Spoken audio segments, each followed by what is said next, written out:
2K just dropped a huge amount of information about 2K22 online, and guys, I haven't done a 2K22 giveaway in a minute, so I'm about to do that right now. All you got to do to enter is tell me the best news out of this video, and then drop a like. All right, guys, hit that subscribe button if you're new, and let's get into the news. So 2K has just dropped information on every single new badge that's in the game. So let's go over it right now. It's going to be a lot of reading today, okay? Fast twitch, ability to get off the floor quicker for standing layups and dunks. Grace under pressure, ability to convert standing layups more effectively. Limitless takeoff, ability to soar from further away on driving dunk attempts. Mouse in a house, ability for bigs to finish over shorter players more efficiently. Unstrippable, ability to secure the ball better when gathering for a layup / dunk in traffic. Chef, ability to knock down Steph-like off dribble deep threes.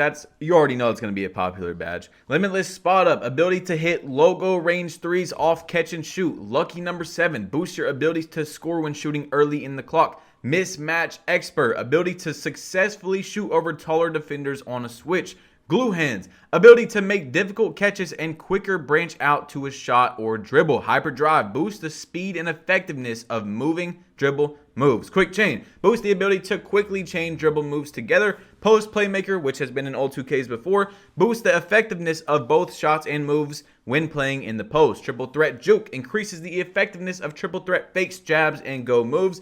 Ball stripper, ability to strip layup and dunk attempts more effectively. Hustler, ability to get those scrappy 50-50 balls quicker than opponents. And menace, significantly drops the offensive ratings of opponents when you smother them. So that's a lot to take in, but there's some really good badges in there. The chef, the catch and shoot badge from Limitless, I can't wait to see that one, especially with like sharp takeover and stuff like that. But you have to have the badge on and able to do that type of stuff. So real quick, I want to go to the end of the article for those of you that have been watching my videos for a few months, and check this out. We had the wonderful opportunity to bring in several respected community members and 2K pros to quote unquote beta test gameplay a few weeks ago. Their feedback was incredibly valuable to us and allowed us to put the finishing touches on gameplay to ensure the best possible launch experience. Big thanks, blah, blah, blah. I've been telling y'all that before it even happened. So those of you saying, yo, source, trust me, bro, like, what now? Okay, I've been telling you guys that even before it happened. Now, 2K dropped so much information today that I honestly could make a 30+ minute video sitting here reading to you the entire article,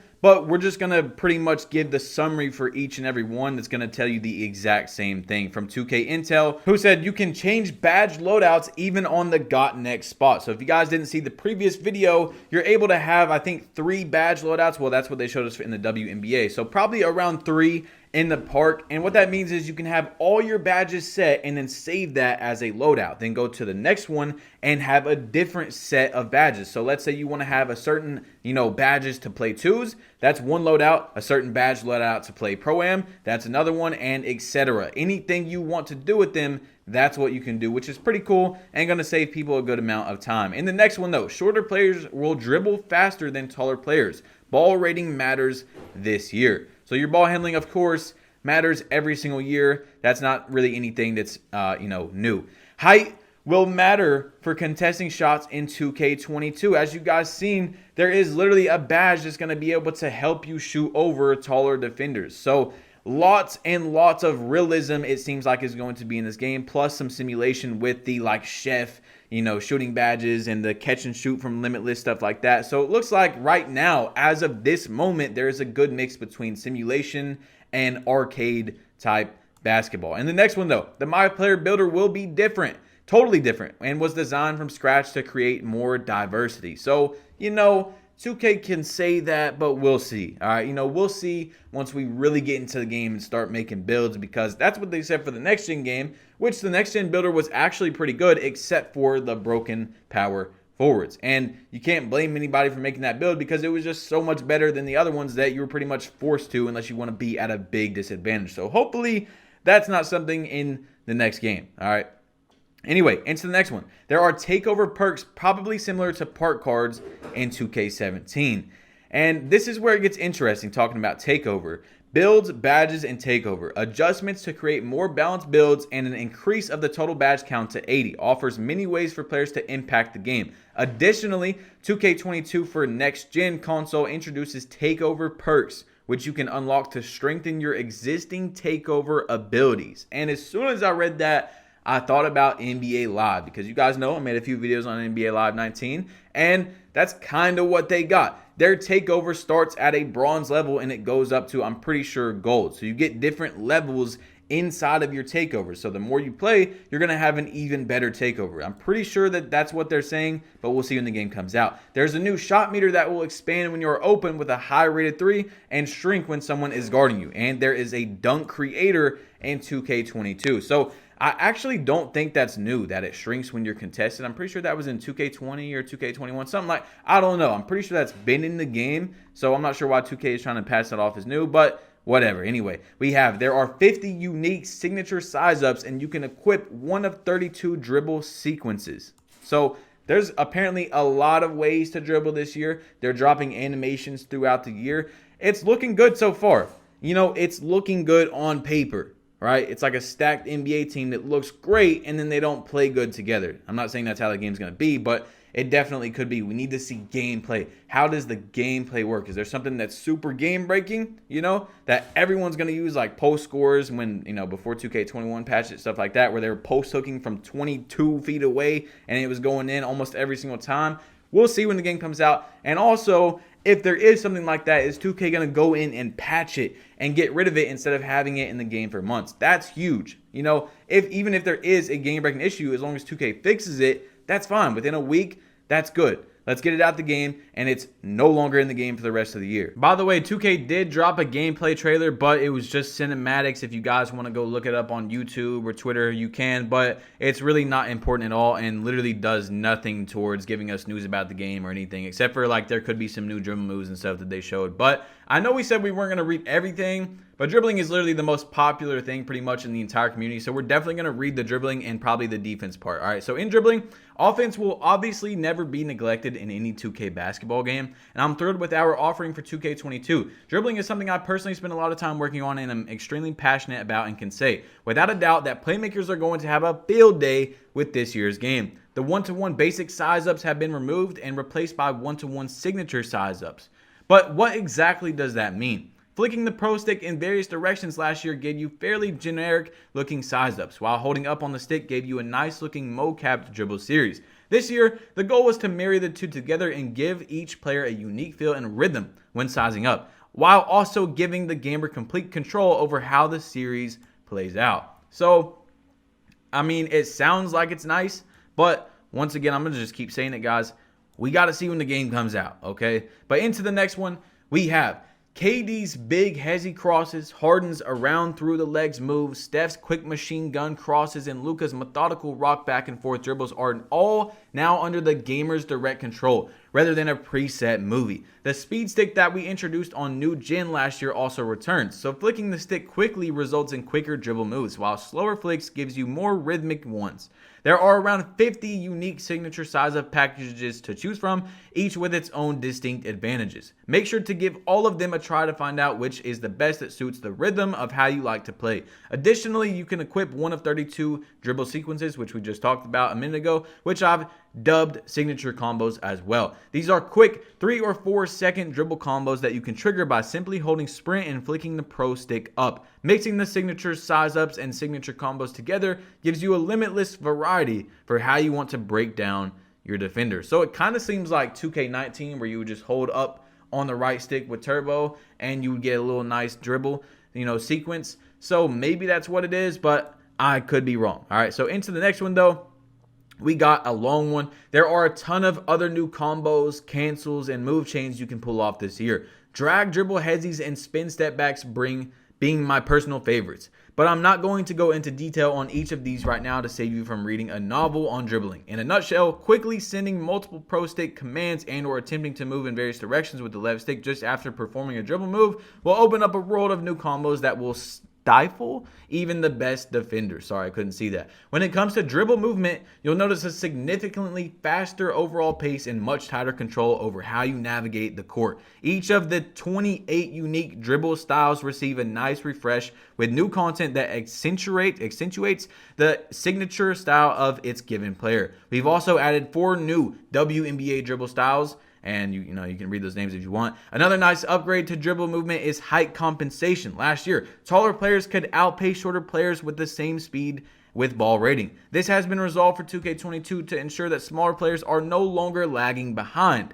And everything that I just mentioned about dribbling, from the movement to the new moves and combos, are going to be identical between current and new gen. Alright, so honestly, if you guys didn't get to play the next gen game last year, you didn't see it, but lots of my team YouTubers like DBG was very upset about how the speed is. Like, some players could have the exact same speed, but their height dramatically changed it. So it apparently is going the other way around this year, where they're catering towards shorter players more than taller players. And it's interesting to see what they're going to do. But like I said, man, I want to see the game now. That'll probably be the last thing that we go over in this video. All right, so into the news. I said it's going to be a lot of reading. Which we're going to tackle in today's blog. We also made a strong push to ensure that we were delivering the same quality gameplay upgrades on both current and new gen systems. So no matter which version you choose to go with this year, you're going to get a brand new experience. All right, so that means that most of everything in these articles are going to be on both games, which I did not think was going to happen. I thought the badges we were seeing in that earlier screenshot from the Wnba was only going to be on the next gen game, but I guess most of everything on here is going to be on both games. Anyway, into defense. The primary goal for defense was to give gamers the tool to be able to really change the outcome of the game on the floor and at the rim. If you were a great perimeter defender who anticipated well, we wanted you to be able to clamp up the dribbler and force a pass. If you were a rim protector, we wanted to give you the ability to send away weak shot attempts at will. Our engineers were determined to achieve those goals, and we're extremely happy with the results. The shot contest and blocking systems were completely rebuilt, leading to several new snatch blocks and volleyball spikes that never happened before. This also paved the way to reward basketball IQ much more in our shooting systems. The shot contest removed the ghost contest that many complained about. Thank God. And this year, being out of position or not getting a hand in the shooter's face will lead to some easy buckets for the offense. On the other hand, properly crowding shooters with good contests will result in plenty of bricks and air balls, as they should, which is great. For floor defenders, body up, rise, and bumps feel much more rewarding, as the motion team has dramatically improved the feel of on-ball defensive movement. Unwanted quote-unquote bump steals and snatchy body ups have been reduced in favor of giving both the ball handler and on-ball defender more freedom of movement and respected input. Shifts, launches, stops, and cuts all feel much tighter. And even with more new-gen foot planting improvements, you'll see a lot less sliding on both ends of the floor. Steals also received an upgrade with a greater emphasis placed on the steal attribute. Low-rated stealers get sluggish animations that punish them when they reach, while high-rated stealers with good timing and opportunity will be able to pick pockets at much higher rates. Also be prepared to see more layup/dunk strips from high-rated stealers when slashers try to force their way to the rim in a crowd. All right, so at the end of this defensive thing, we got them saying that it's going to lead to better and more balanced on-court battles that make the gameplay much more fun. And then in the next one, it's talking about defensive AI, where Daw Caesar, who is an OG in the 2K community, like super OG that works for 2K, has rewritten a lot of the defensive stuff in the game, which is great. Thankfully, they brought in somebody that's an OG. New on-ball defensive positioning logic gives defenders more consistency in their positioning regardless of their distance from the basket. This enables a much less jittery defender who knows where they want to be in all phases of defensive positioning. This, along with motion improvements, allowed us to tighten up general defensive positioning, which means gamers will feel more defensive pressure on ball than was present in last year's game. Brand new hedge defender logic and behaviors give the catch hedge defender a specific focus for how they react to the ball handler in the past. The hedge defender's primary focus was their man, which led to the AI actively abandoning the ball handler. This cascaded into several issues. The ball handler would have an open lane, which in turn would force help to come from the strong side, leaving easy open jumpers in pick and roll situations. This year, our hedge defender can focus on the ball and play two offensive players intelligently, covering the deepest threat. Our drive help was also built from scratch this year to give our AI help defenders more intelligence in their calculations for when to send help on the drive. We also increased help defender logic, controlling movement speeds requested in help situations. The AI will no longer send the defender to double a standing offensive player 30 feet from the basket when a user requests drive help in the defensive settings. So that's pretty much everything important in the article. Of course, if you guys want to go read it yourselves, you can, but we summarized a lot of things instead of reading a whole paragraph to get that information from like 2K Intel and stuff like that. But we did need to go over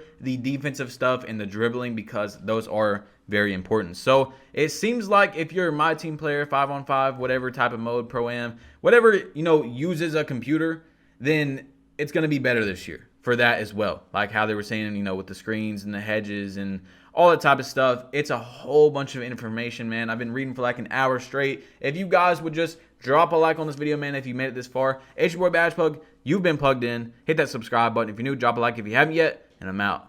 Peace.